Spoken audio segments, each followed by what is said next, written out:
Alright, so in this video, we're going to talk about how to brief your video editor. So this is a very important one as well, since your video editor is an essential part of making your YouTube video a success. So the first tip would be define the story up front. So by letting the video editor know, okay, this is kind of the story arc I'm after. If you don't know what a story arc looks like, search up storytelling arc on Google. You will essentially find a few graphs and you can kind of see like, okay, this is the storytelling arc. And by letting him know, okay, this is what the storytelling arc looks like, he can better interpret where to use what sound effects, where to use what music. He can also maybe visually change the video depending on where you are in the story. So by giving him that story arc up front, the video editor can get way better results than they normally would if they didn't have it. The next one, and this is probably the biggest tip, just take this tip away from me. Like, you have to utilize it. This is a must. The rest is all nice to have, but this is a must. Give the video editor as much resources as you possibly can. Send them the articles. Make sure that in the script you link any footage that's related to what the script is talking about. Make sure that if there's any specific edits that need to be made on a certain point in the script, that you put that in the script as well, so the video editor can actually read the script, see the notes, and then incorporate that into the video. So being very clear and giving the video editor as much resources as possible will produce a way better outcome than you would normally.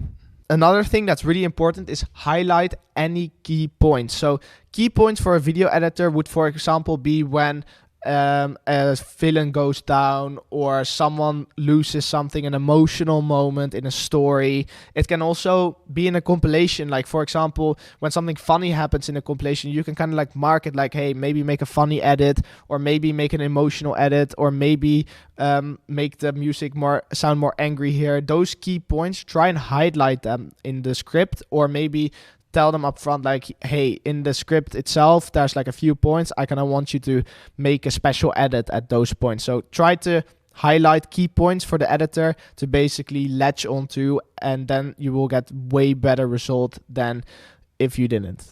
So this next point is kind of similar to the last one, but I think it's also good to mention is if you have any expectations, like you want a video editor to add an animation at the start of the video, or there's specific parts where you want to have a special graphic or something like this, let them know up front. Let them know up front, like, hey, in the start of the video, I want to do a graph animations of a certain number. So letting them know you're setting the right expectations with your video editor, you will have less revisions. So make sure to kind of look for the script and maybe think about, okay, where do I want specific animations to be? Where do I want specific edits to be? And try to let them know up front. That's also a really good habit to give yourself, because essentially that will eliminate a lot of revisions. The last part I want to talk about is defining the length a video should be. Again, it can be very simple. Just say, okay, hey, I'm trying to reach 8 minutes of video, so I can incorporate mid-roll ads. Can you please make sure the video is at least 8 minutes long? This really helps with eliminating any future revisions, and again, it sets a clear expectation towards your video editor. Anyway, I hope this information was useful. Thank you very much for watching. Alright, so in this video, I'm going to talk about how to improve and train your team. It's very important you constantly enable a feedback loop with your team. So your video gets created, you upload it to YouTube, you check the results. Then after you get the results back, you again give feedback, the team incorporates the feedback, and there you go again. You go over and over again until your videos are really, really good. So having a strong feedback loop with your team is very important, so make sure you follow along the steps in this video. So the first part, and this is the basis of everything, is define clear goals and responsibilities within your team. So make sure that every team member knows what their responsibilities are and what exactly the goals are you're trying to reach. That way everyone can work towards the same goals and work on improving their responsibilities within your team. The next point I want to talk about is conducting regular check-ins with your team. So every morning, and it doesn't have to be every morning, maybe every week or bi-daily, you go into the in the group chat and you ask like, hey guys, how's everyone doing? Are the videos coming along well? Maybe you drop into someone's personal DMs and just check in like, hey, how's the strips coming along? Do you need anything from me? Like, is there any feedback you want to give me? Like, these regular check-ins will totally change your game because it will help you understand what exactly is going on within your team, and it will also help you resolve any problems before they happen. So try to check in also on progress as much as possible. Like, for example, if you think a video editor is lacking a little bit, just check in with them regularly. Like, hey, when is the next video being delivered? Or hey, how's your progress on this video? It really helps your team stay on schedule. So try to really make a habit of doing regular check-ins with your team. Another really important thing is provide constructive feedback. So providing constructive feedback is very, very important. I personally do it, for example, with scripts. I'll just go into a script and then you can use the Google Docs feedback tool to essentially highlight the parts you don't like, give constructive feedback like, hey, I don't like this part because it kills the retention, you're making this part way too dragged out. Stuff like that will really help video editors, script writers understand what they're doing wrong and improve their mistakes in the future. So try to give constructive feedback. Same thing for video editors. If someone edits a video and they submit it to you, sometimes I ask them, hey, can you upload to frame.io and maybe I can go through the video, give you some feedback, and this way you can keep improving those videos. So that's very, very important. So try to give your team constructive feedback. So another thing I always try encouraging is collaboration. So if one team member has a problem, they don't always have to come to me. They can also just ask the team like, hey guys, I have this problem. Does anyone know how to solve this? So this is a very essential part because this way you're not the bottleneck with problems. So try to encourage collaboration between certain team members. So the next tip actually will also very much help with this, which would be try and do as much video calls as you can. It doesn't have to be every week, but maybe bi-weekly or monthly video calls where you just get as much of your team on a video call and everyone can kind of see each other and everyone knows each other. And this way you encourage that collaboration. You encourage kind of holding each other responsible for the amount of progress someone has made. So by basically letting people visualize each other, there's much more of an authentic connection within your team, and that really, really helps, especially if you're working fully digital. So yeah, these were my tips when it comes to improving your team and training your team. I hope they were very helpful, and thank you for watching. All right, now we're getting into the really exciting stuff. We're going to start discussing how to come up with the perfect topics. Now, first, I want to talk about what actually makes a good topic. The first thing that makes a really good topic is identifying if your target audience is interested in the topic itself.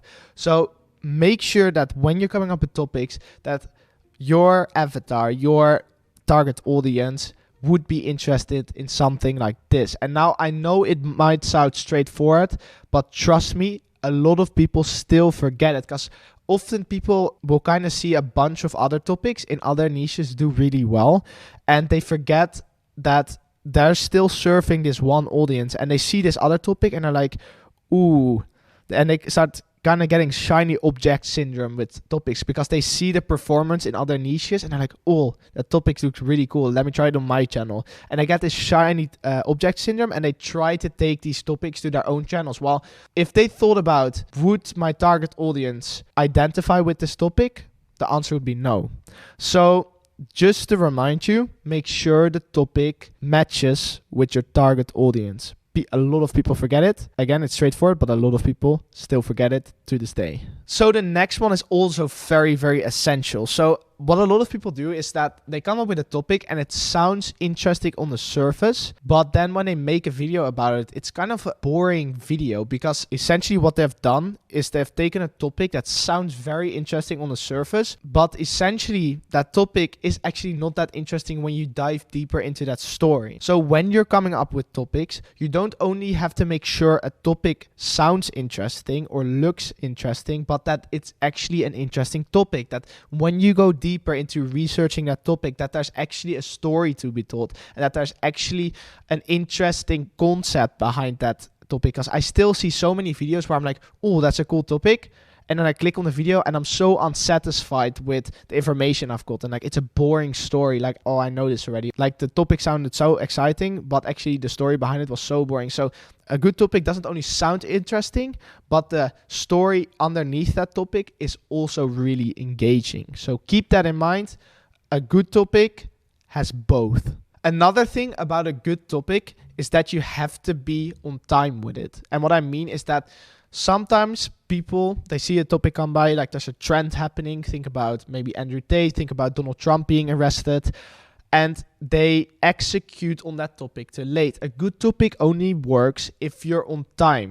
So make sure that, again, you follow the previous 2 steps and that also the topic is timely. And this is something that I still fail on a lot. So you have to make sure that your workflow is really, really solid, and that when something happens, a trend happens, a news item happens, you're able to execute on the topic really quickly, because this will help you a ton in going viral.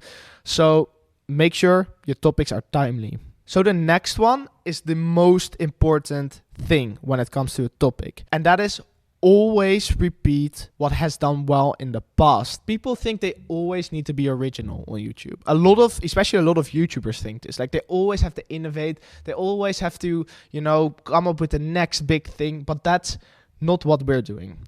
We're looking at, okay, what has done well in the past and what can do well right now.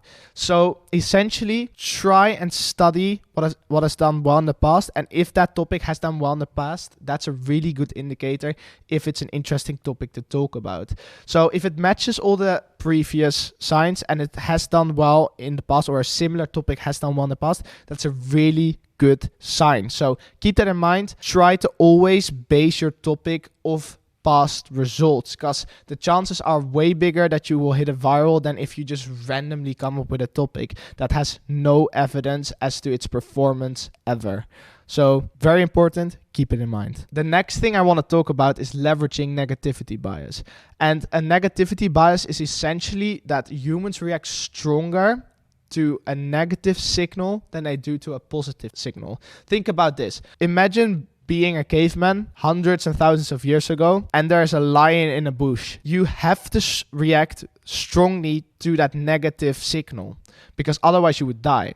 But if something good happens to you, it's not life-threatening, so you react less strongly. So that's why we react way stronger to negative signals. So a good topic often is something that's negative. Look, for example, at the headlines big news articles use. It's always something negative. That's because negativity bias is so extremely strong. So try and leverage negativity as much as you can. The next one is conducting proper keyword research. Now, I know this sounds like something from the past, but keep in mind that when you think of a topic, like for example, 10 most expensive things Ronaldo owned. Let's just first have a look at if there are better options to this topic, right? We want to come up with the most optimal topic. So maybe Ronaldo is not the most searched for search term. Maybe there is a better option than Ronaldo. So let's have a look at Google Trends, for example. So say we would make a video about 10 expensive things Cristiano Ronaldo owns. Right. We only have so much resources. So we want to optimize our topic as much as possible.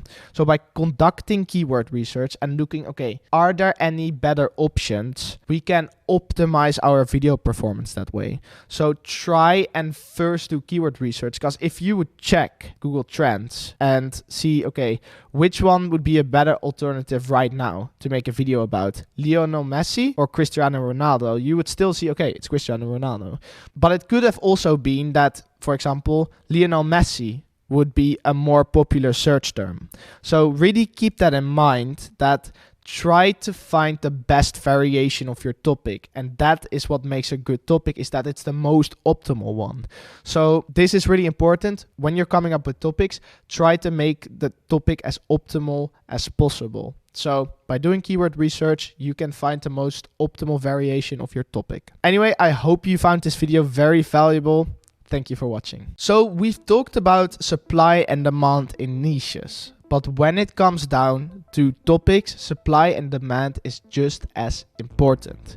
So making sure your topic, again, is a gap in the market when it comes to supply and demand will be essential for the success of that one specific video. So how do we gauge that supply and demand?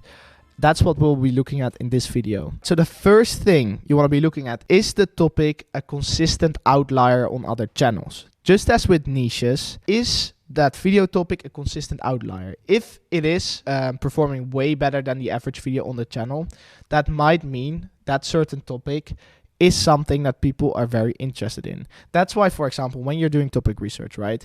And you're doing topic research on, for example, sports. Let's take athletic interest, for example. You go to athletic interest and you don't look at, for example, their most recent videos. No, you always look at, okay, what are the most popular videos on their YouTube channel? So try to identify when you're looking at the most popular videos, which one have a similar subject. For example, I can see this one. So why Rolex doesn't like football and why athletes smoke weed. This thumbnail and this type of topic, questioning that, answering certain sports questions, apparently works quite well. So again, there seems to be a bigger demand for this type of content. Another thing you need to check out if you found something like this is that there's not too much supply already. So sometimes you'll find a topic like this and you think, oh, that's a good topic. No, you still have to check, isn't there a lot of competition? So for example, what you could do is just literally type in the title in your search bar. For example, why Rolex doesn't like football, and check if there's a lot of other channels that have done the same type of videos. So here, for example, I found another one that didn't do as well. So by searching and by checking if there's a lot of supply, you make sure you don't hop into a saturated topic. So make sure to kind of like gauge if there's other channels that have done well with this topic. So for example, if it doesn't work on smaller channels, that's also a signal that you have to take into account. You really want a topic where it's like, okay, if anyone makes a video on that topic, it just explodes. So try to kind of find that pattern. Of course, if you find like a bunch of people doing this topic and it is not working, that should be a red flag. So please take to account demand and supply when you're searching for a good topic. Always look at the most popular videos, look at the demand, and then check for the supply. Anyway, I hope you find this video valuable and thank you for watching. All right, so in this video, I want to talk about how to find topics by just reusing old ones. And you're like, reusing old ones? That's stupid. No, it's not, actually. Usually, topics that worked well in the past, like I've discussed before, will do well again in the future.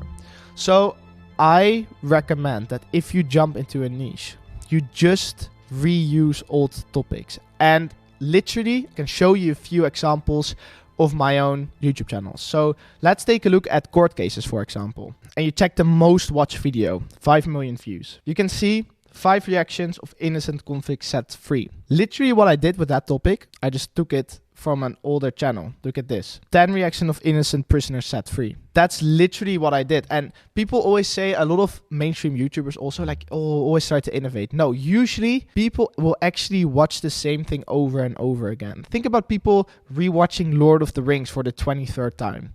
People get tired very, very slowly of the same thing. Like, we're creatures of habit. So keep in mind that if it's worked in the past, there's no shame in just redoing that old video and putting your own spin on it, making the content within that video original, but the same concept or topic, you can literally keep the same. So that's a really good way of finding topics, just reusing the most popular ones from the past. It's as simple as that. Thanks for watching.